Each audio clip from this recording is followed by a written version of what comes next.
A couple quick tips and how-tos, what to do, what not to do on these split surfers.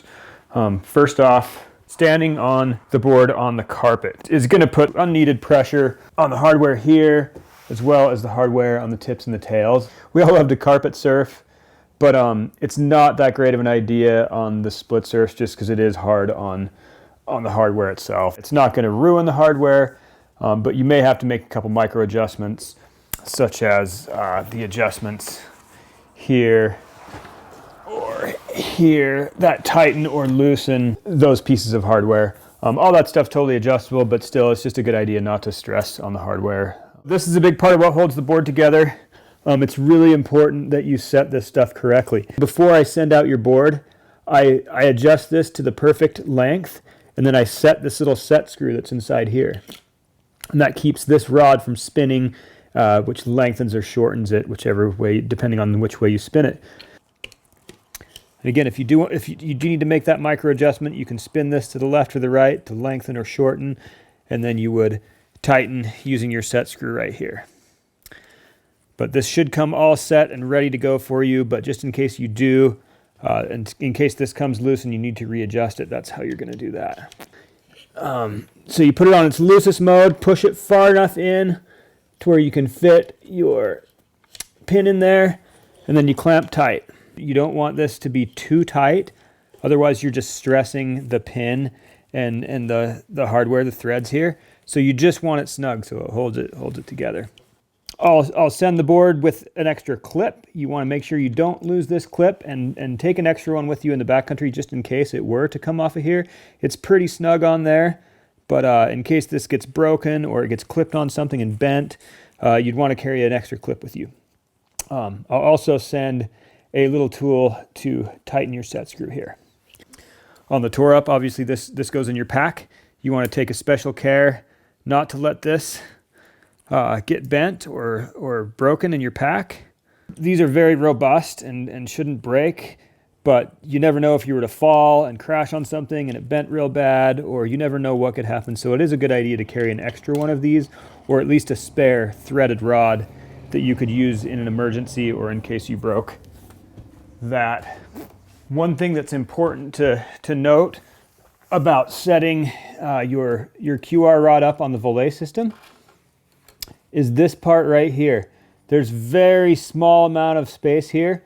This still has to be able to open and close without these pieces here hitting the rod itself. Like, this still needs to clear, but at the same time, if you push this a little bit too far through, you'll have a really small gap here. This one is set to when I do put the pin in and tighten it, it's just right. It pulls that little gap through the toe piece here so that it is flush and there's no movement. If this were to be too far in there, you'd have this movement like this. So when you're setting the length of this QR rod, you want to make sure when you tighten it, it's snug. It doesn't have any play back and forth. Like I said, these will come set when I make the boards, but just in case you have to make a micro adjustment later on down the road. So we'll start out in surf mode here, and I'll just take this apart as though we're going to go touring, and I'll put it back together for you just to show you how it all works. So I would start by loosening the pin, popping out the cotter pin, and then pulling the pin entirely out. And then I'm going to stuff that in my pack. Make sure you have a good safe place for this where it's not going to get bent or broken. It's a very sturdy rod, but you still don't want to risk that. Don't let it kick around in the snow or you're probably going to lose it. So immediately when you take it out, put it in your pack. Next, you're going to loosen those two pieces, and then you pull your board apart. So maybe there's an occasion where it's really tight together.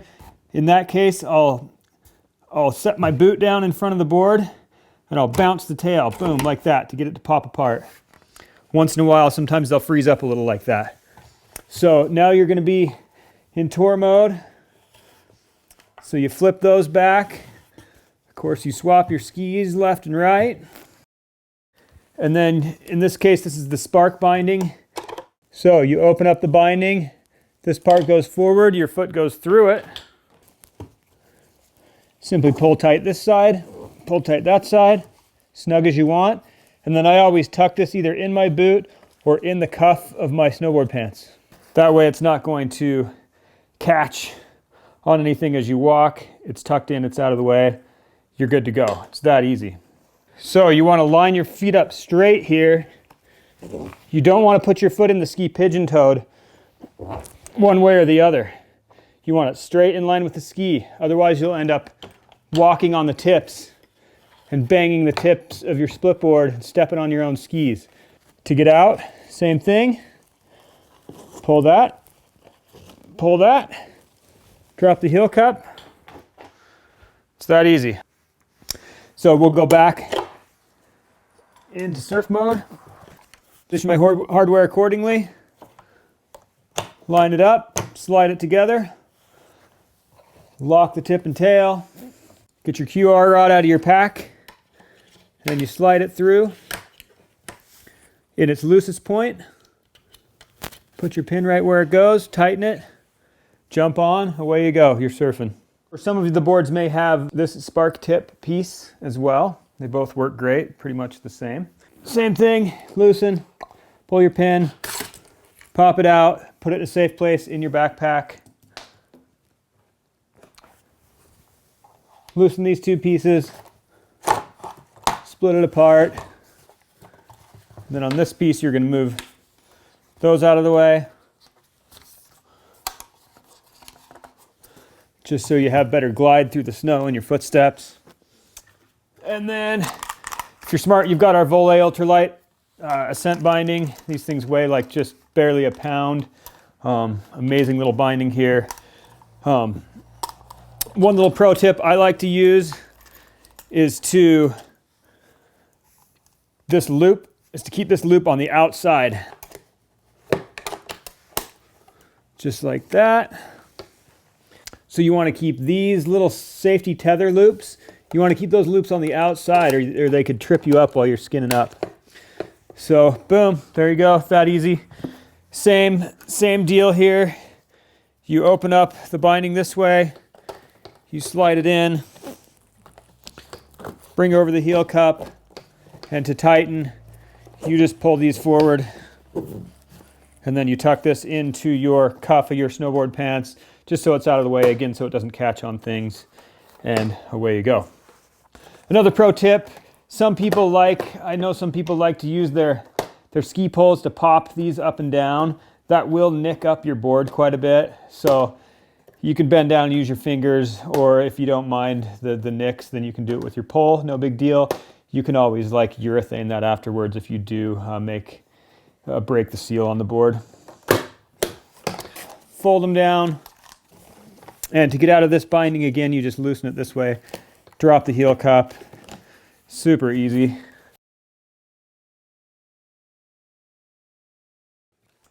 If you stick your stuff in the snow to take your skins off or to put them on, just be careful when you smash your tail down there that there's no rocks down there. Otherwise you may chip your board or dent it or just be sad in general. So careful when you're stomping things into the snow like that. So you'll loop the skin on top. And here's the kicker. Here's how the tail clip attaches. It wraps around the back and clips onto that piece of hardware right there. So super tight fit, even if your skins ice up or you lose all the stickiness in your skins, they're gonna hang on there great and tight with that system right there. When you take it off, same thing, you just pop that off. So let's say you're skinning up and you're experiencing slippage, like you're on a really steep, icy trail, or just you want to blaze a real steep trail. So that's when the Skeats come into play. These were developed in Jackson, where there's lots of steep skin tracks if you make them, and aggressive people who really want to get up and after it. And there's also a lot of traffic, so skin tracks can get pretty beat up. They can get icy, they can have the fadeaway sides, the side hills. They can just get a little more wicked. So they go best right across here, so it's right directly under where your foot goes. Line them up here. And again, super easy on, super easy off. You can just kick yourself forward, pull the strap off, they're off, throw it in your bag. Weighs next to nothing. These Skeats are an awesome accessory to to help you get to the goods.